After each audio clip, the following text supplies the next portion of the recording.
Technically, gel press is the oh my God.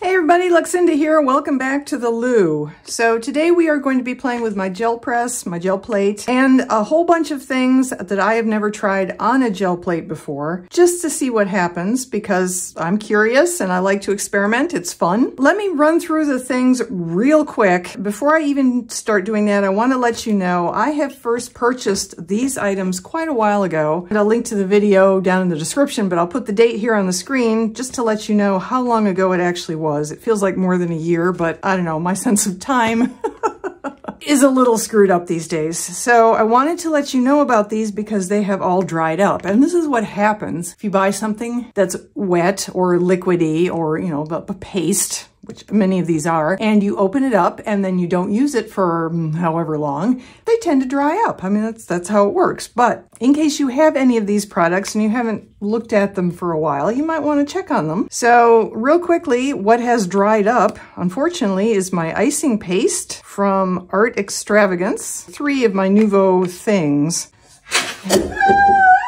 Sorry about that. These are all various mousses, moussaille, 2 embellishment mousses and a crackle mousse. The crackle mousse really dried up, and I suspect that's because it had the crackling property in it that made it completely crackle once it dried up. I mean, that's what it does, right?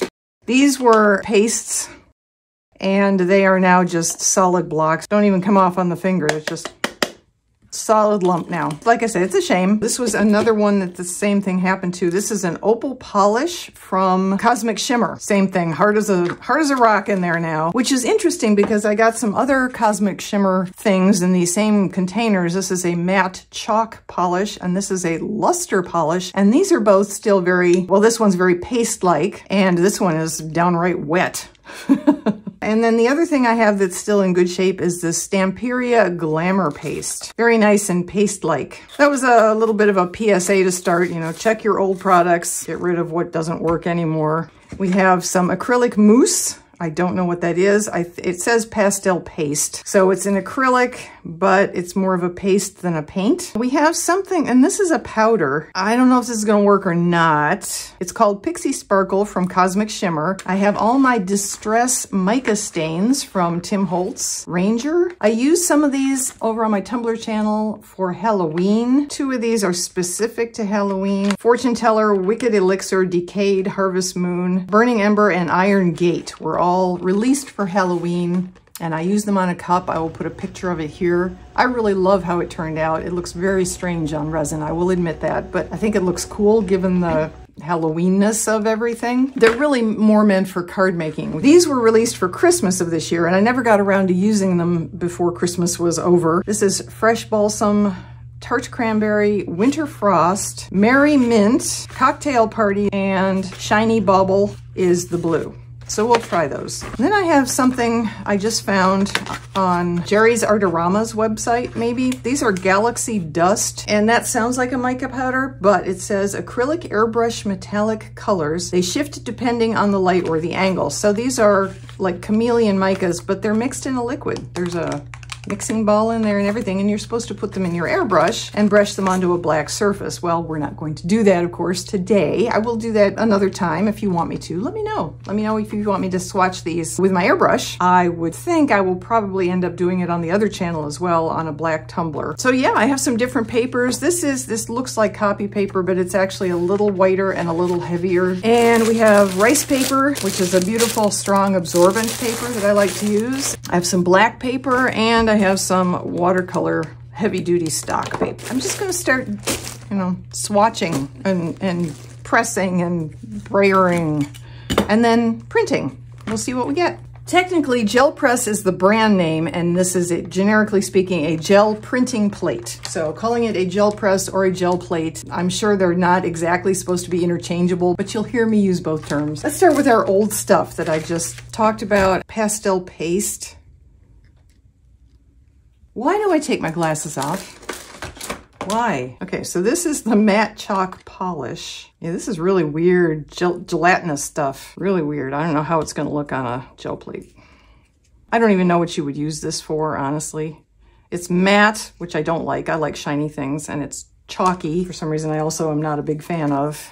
and it's a kind of strange color. And it's a very strange texture, and it smells horrific. Ugh.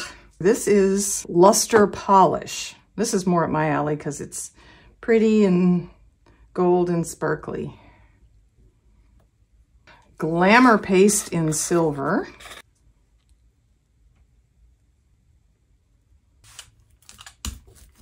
And what you want to do on a gel plate is spread things out thinly enough that you get nice thin coverage that can be picked up on a piece of paper. Yeah, I don't like that chalk stuff at all. And then we have our pastel pink paste. I'm going to pull this on black just to see what happens. Again, none of these things is probably meant to be used on a gel plate. That's why I'm doing it, because I like experimenting. Those of you who are wondering why I would do anything this nutso, it's kind of what I do. I like to experiment a lot. Okay, so the silver paste disappeared completely. I did roller it kind of thin, and now it's dried on there. This stuff is just hideous.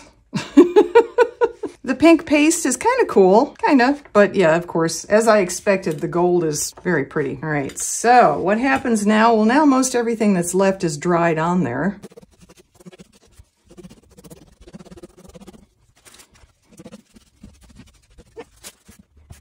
Let's see what happens with these. This is the Cosmic Shimmer. Somebody, a regular viewer, at least on the other channel, and I think she's here too. If somebody recognizes this item and says, oh, I'm the one who recommended it, you know, please say so. I want to give you credit, I just don't remember who it was. All right. So if I'm reading this right, it's a combination of sparkly micas and dye powder, which would be akin to Brusho crystals. And if you don't know what I'm talking about there, these are Brusho crystals that I have used many times on both channels. I almost wish it were coming out a little faster. Let's do something I know I shouldn't do, and a little tapping here. I say I shouldn't because I'm probably going to hit the jar too hard and it all goes. The Brusho factor means it will be activated with water. So I have some distilled water in one of my ultrafine misters. We'll just do a little spray or a little mist and see if it makes anything happen. Oh yeah, look out.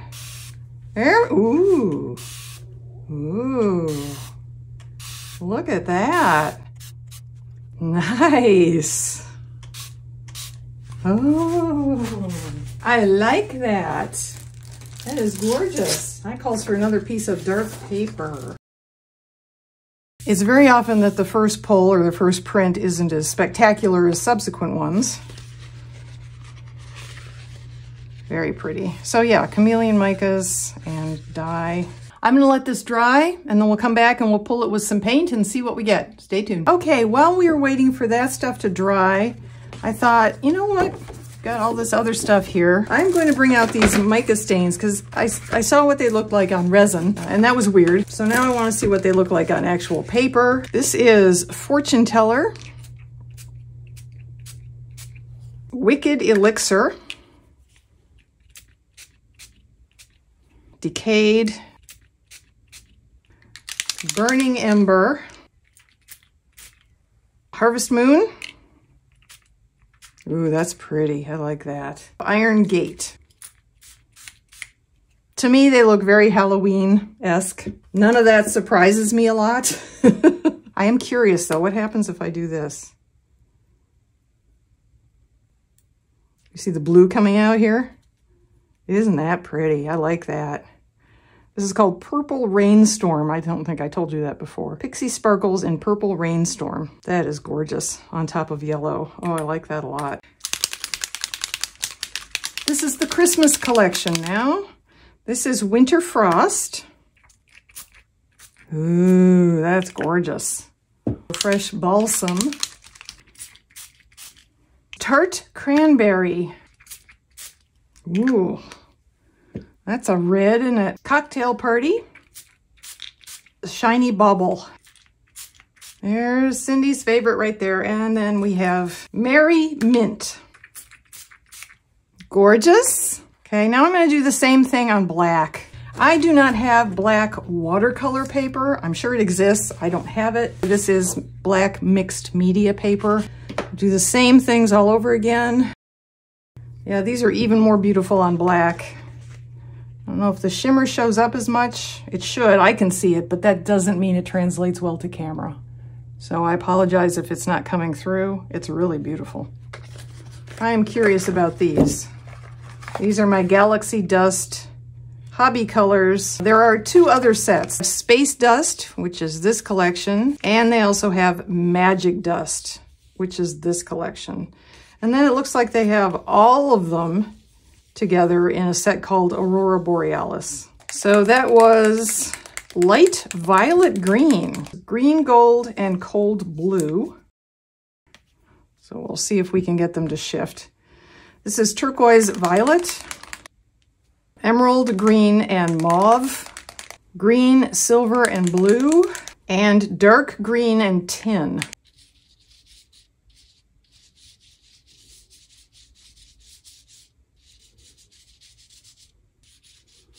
Ooh, I see the green from here. That is gorgeous. Which is interesting. It looks more blue to me, but, well, turquoise. Okay, turquoise violet. I see the blue.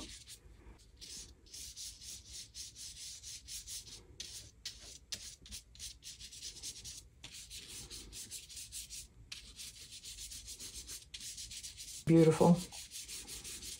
Oh yeah. Wow. That is lovely. All right, now let's see if I can get them to shift for you. They may not. It may not be obvious on camera.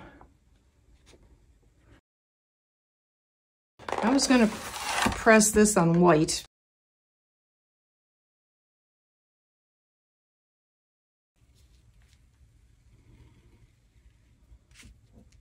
Oh, that's certainly cleaning my plate off, isn't it? Look at that. Beautimous. I like that. I mean, it's just a hodgepodge of stuff, but oh, that's very pretty. Very pretty. That would make a gorgeous background for something. So I think I'll use it for that.